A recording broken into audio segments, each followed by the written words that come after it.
जय श्री राम दोस्तों, कैसे हैं आप लोग। आशा करती हूँ आप लोग स्वस्थ होंगे, खुश होंगे। आप सभी को मेरी तरफ से नवरात्र की बहुत बहुत शुभकामनाएं। तो चलिए श्री दुर्गा सप्तशती की संक्षिप्त कथा जानते हैं। प्रथम चरित्र। दूसरे मनु के राज्याधिकार में सुरथ नामक चैत्य वंशोद्भय राजा क्षिति मंडल का अधिपति हुआ। शत्रुओं तथा दुष्ट मंत्रियों के कारण उनका राज्य कोषादि उनके हाथ से निकल गया। फिर वह मेधा नामक ऋषि के आश्रम में पहुंचा और वहां भी मोहवश प्रजा, पुर, धन, कोष और दासों की अर्थात नाशवान पदार्थों की चिंता में लगकर दुखी हुआ। केवल आत्मज्ञ पुरुष ही पूर्ण सुखी होता है। सुरथ की वही दशा हुई जो भगवत भक्ति विहीन पुरुषों की होती है। इसी आश्रम में समाधि नामक वैश्य से राजा सुरथ की भेंट हुई। यद्यपि यह वैश्य अपने धन लोलुप स्त्री पुत्रों द्वारा घर से बहिष्कृत कर दिया गया था, तब भी वह उनके दुर्व्यवहार को विस्मृत कर उनके वियोग में दुखी था। इस प्रकार वे दोनों मेधा ऋषि के समीप पहुँचे। वहाँ दोनों मुनि को प्रणाम करके बैठ गए। राजा ने ऋषि से कहा, भगवन, जिस विषय में हम दोनों को दोष दिखता है उसकी ओर भी ममतावश हमारा मन जाता है। मुनिवर, यह क्या बात है कि ज्ञानी पुरुषों को भी मोह होता है। महर्षि मेधा उन्हें मोह का कारण बतलाते हुए कहने लगे, इसमें कुछ आश्चर्य नहीं करना चाहिए कि ज्ञानियों को भी मोह होता है, क्योंकि महामाया भगवती अर्थात भगवान विष्णु की योग निद्रा ज्ञानी पुरुषों के चित्त को भी बलपूर्वक खींचकर मोहयुक्त कर देती हैं। वे ही भक्तों को वर प्रदान करती हैं और वे ही परमा अर्थात ब्रह्म ज्ञान रूपा हैं। राजा ने भगवती की ऐसी महिमा सुनकर ऋषि से 3 प्रश्न किए। वे महामाया देवी कौन हैं, वे कैसे उत्पन्न हुईं और उनका कर्म तथा प्रभाव क्या है। मुनि ने उत्तर दिया, वे जगन मूर्ति नित्या हैं और उन्हीं से यह सब व्याप्त है। तब भी उनकी उत्पत्ति देवताओं की कार्य सिद्धि के अर्थ कही जाती है। जब प्रलय के पश्चात भगवान विष्णु शेषशय्या पर योग निद्रा में निमग्न हुए, तब उनके कर्णमल से मधु और कैटभ नामक 2 असुर उत्पन्न होकर भगवान के नाभि कमल पर स्थित ब्रह्मा जी को ग्रसन करने लगे। इस स्थिति को देखकर ब्रह्मा जी भगवान की योग निद्रा की स्तुति परम प्रेम पूर्वक करने लगे और उन्होंने 3 प्रार्थनाएं की। भगवान विष्णु को जगा दीजिए, उन्हें असुरों का संहार करने के लिए जगा दीजिए, असुरों की विमोहित करके भगवान द्वारा उनका नाश करवाइए। श्री भगवती ने स्तुति से प्रसन्न होकर ब्रह्मा जी को दर्शन दिया। भगवान योग निद्रा से मुक्त होकर उठे और असुरों से युद्ध करने लगे।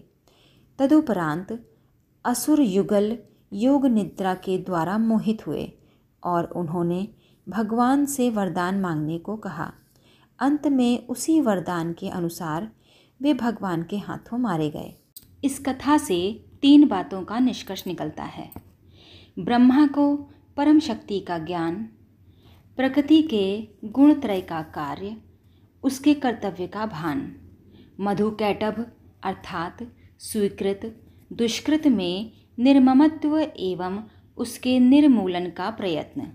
इस कथा से श्री ब्रह्मा जी ने यह उपदेश दिया कि जो भगवती की आराधना करते हैं एवं कर्तव्य के अभिमान तथा स्वीकृत दुष्कृत रूपी कर्म फल को त्याग कर अपने विहित कर्म में प्रवृत्त रहते हैं, उनका जीवन शांतिपूर्वक निर्विघ्न रूप से व्यतीत होता है।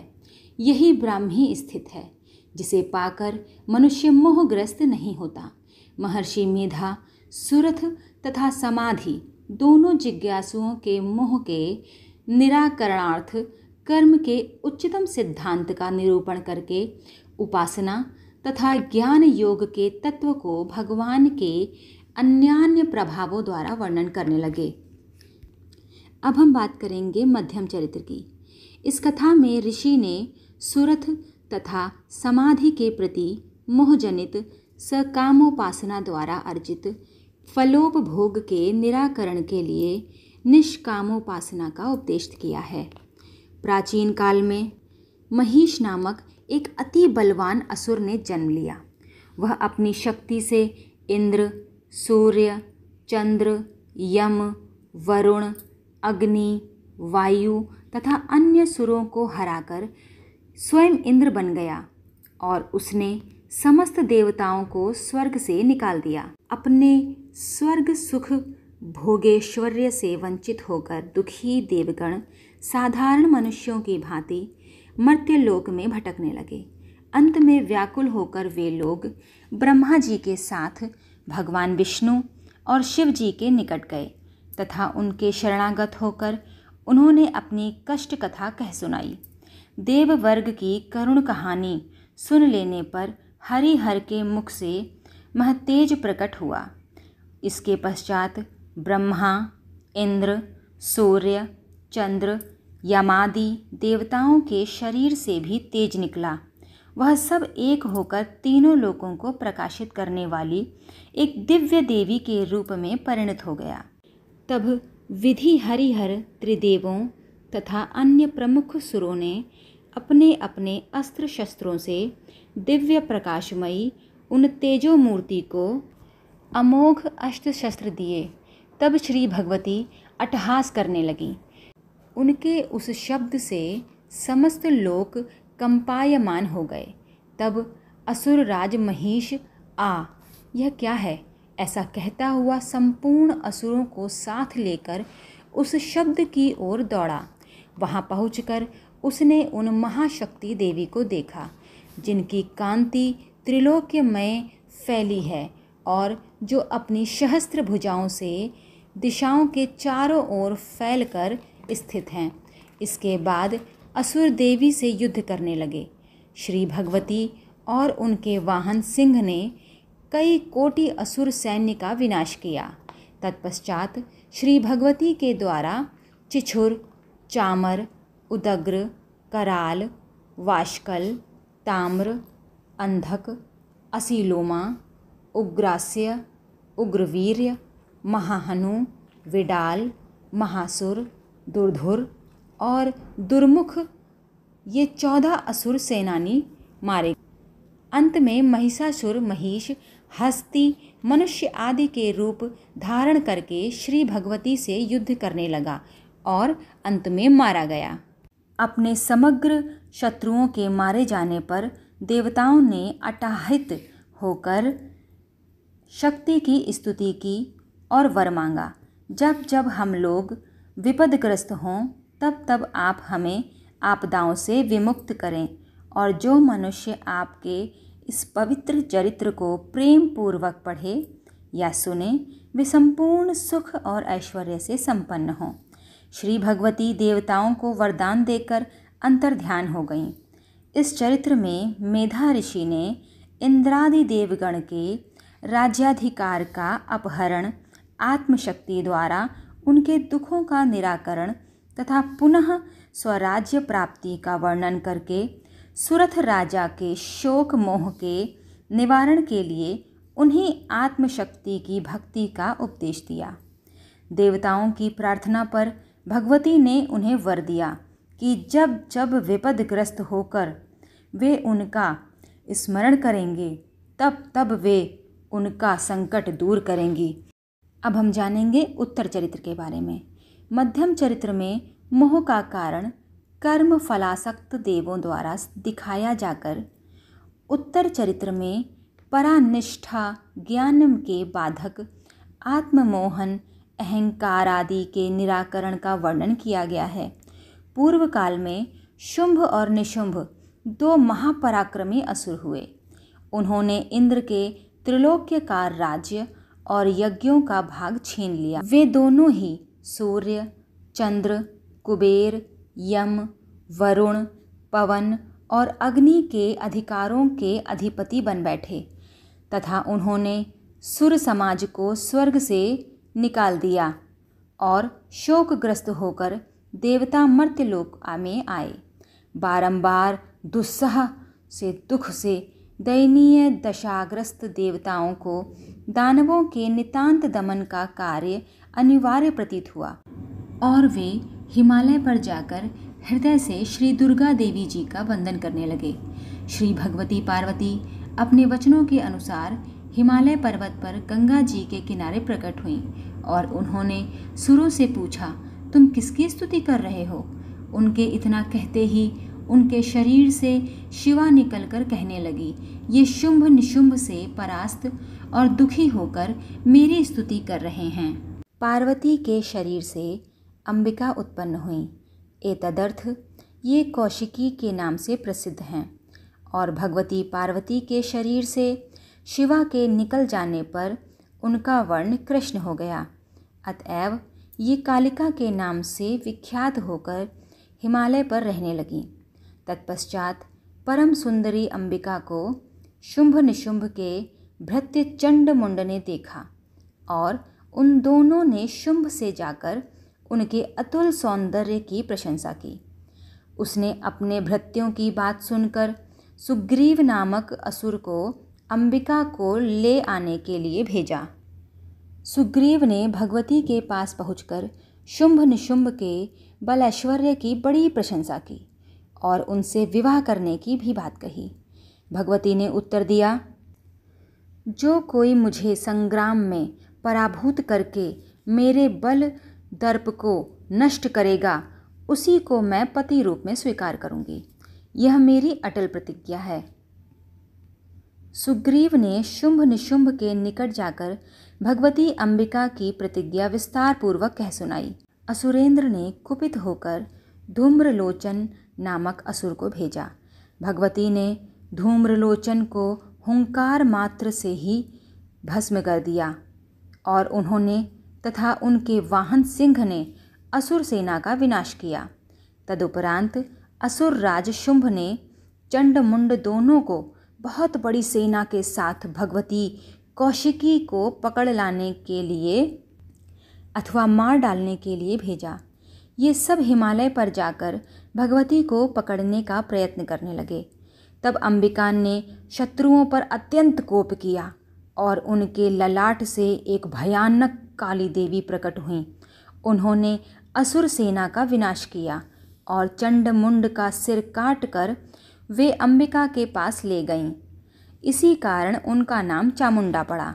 चंड मुंड के वध का समाचार सुनकर उस असुर ने एक बड़ी सेना, जिसमें 7 सेना नायकों का विभाग था, भगवती से युद्ध करने के लिए भेजा।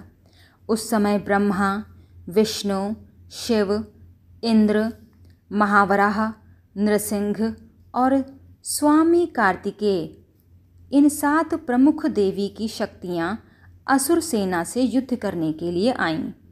फिर अंबिका के शरीर से अत्यंत भयंकर शक्ति निकली और भगवती ने शुंभ निशुंभ के पास शिव जी को दूत रूप में भेजकर उनसे कहलवाया, यदि तुम अपना कल्याण चाहते हो तो देवताओं को उनके छीने हुए लोक एवं यज्ञाधिकार लौटा दो और पाताल में जाकर रहो। बल से उन्मत्त शुंभ निशुंभ ने देवी की बात नहीं मानी और वे युद्ध स्थल में सेना सहित उपस्थित हुए। भगवती ने देव शक्तियों की सहायता से असुर सैन्य का संहार करना प्रारंभ किया। तब असुर युगल का रक्त बीज नामक एक सेनाध्यक्ष भगवती और देव शक्तियों से युद्ध करने लगा। उसके शरीर से शोणित के जितने बिंदु पृथ्वी पर गिरते थे, उतने ही रक्त बीज उत्पन्न हो जाते थे। अंत में देवी ने चामुंडा को आज्ञा दी कि वह अपने मुख का विस्तार करके रक्त बीज के शरीर के रक्त को अपने मुख में ले ले और उससे उत्पन्न असुरों को भक्षण करे। चामुंडा ने ठीक ऐसा ही किया। भगवती ने उस असुर का सिर काट डाला। तत्पश्चात निशुंभ भगवती से युद्ध करने लगा और मारा गया। तब शुंभ ने क्रोधित होकर अंबिका से कहा, तू दूसरों के बल का सहारा लेकर अभिमान करती है। श्री भगवती ने उत्तर दिया, संसार में मैं एक ही हूँ। ये समस्त विभूतियाँ मेरी रूपांतरण मात्र हैं। ये मुझसे ही प्रकट हुई हैं और मुझ में ही विलुप्त हो जाएंगी।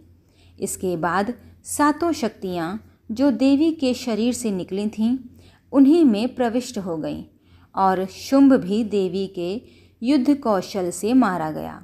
देवगणों ने हर्षित होकर अंबिका की स्तुति की। अंत में देवी प्रसन्न होकर बोलीं, संसार का उपकार करने वाला वर मांगो। देवताओं ने कहा, जब जब हमारे शत्रु उत्पन्न हों तब तब तुम उनका नाश करो। भगवती शक्ति ने एवमस्तु कहा और भविष्य में 7 बार भक्त रक्षणार्थ अवतार लेने की कथा दुर्गा चरित्र के पाठ का महामात्य वर्णन करके वे अंतर ध्यान हो गईं। यह चरित्र ज्ञान कांड का है और उनमें 3 विषय हैं। पहला, देवताओं का सात्विक ज्ञान से स्तुति करना। दूसरा, ज्ञान के विरोधी अहंकार आदि का नाश। तीसरा, भगवती का अद्वैत भाव। देवताओं को भगवती की उपासना का ज्ञान था। इसी हेतु उन्हें अब श्री ब्रह्मा, विष्णु, महेश इन तत्वज्ञ ईश्वर कोटि के देवताओं के निकट जाने की आवश्यकता न थी और वे जगजननी भगवती की स्तुति करने के लिए प्रवृत्त हुए। सात्विक ज्ञान का लक्षण श्रीमद् भगवद गीता में इस प्रकार कहा गया है, जिस ज्ञान द्वारा मनुष्य समस्त पृथक पृथक भूतों में एक ही अभिन्न अविनाशी परमात्मा के दर्शन करता है, वह सात्विक ज्ञान है। अतएव देवगण या देवी सर्वभूतेषु इत्यादि स्तुति से सब भूतों में उन्हीं आदिशक्ति का एक अव्यव अविनाशी भाव जानकर 23 मात्र गणों द्वारा उनकी वंदना करने लगे। परमार्थ पथ तत्पर प्रपन्न पुरंदरादि देवों ने शुंभ निशुंभ आदि विपक्षियों के क्षय की आकांक्षा प्रकट करते हुए पुनीत प्रार्थनाएं करके भगवती पार्वती का प्रत्यक्ष दर्शन किया और श्री भगवती ने शुंभ निशुंभ रक्त बीज, धूम्रलोचन, चंडमुंड तथा सुग्रीव इन प्रमुख 7 असुरों को पराजित करके देवताओं की रक्षा की। श्री जगदम्बिका ने शुंभ के प्रति कहा है, मैं इस संसार में एक ही हूँ और मुझसे अतिरिक्त दूसरा कौन है। मैं अपनी विभूतियों द्वारा बहुत से रूपों से यहाँ स्थित थी। अब उन सबको अपने में लय करके पुनः अकेली ही स्थित हूँ। अब हम जानेंगे उपसंहार के बारे में। भगवती चंडिका अपनी स्तुति का महामात्य और उसका फल तथा पूजा विधि कहकर अंतर्ध्यान हो गईं तथा मेधा ऋषि ने उन्हीं महाशक्ति को धर्म, अर्थ, काम, मोक्ष फलप्रदा कहकर यह उपदेश किया, महाराज आप उन्हीं परमेश्वरी की शरण में जाइए। वे अपनी आराधना से प्रसन्न होकर मनुष्य को भोग, स्वर्ग एवं मोक्ष प्रदान करती हैं। राजा और वैश्य श्री भगवती के चरित्र तथा महर्षि मेधा के उपदेशों को सुनकर उन महादेवी भगवती को प्रसन्न करने के लिए नदी तट पर तपस्या एवं उपासना करने लगे।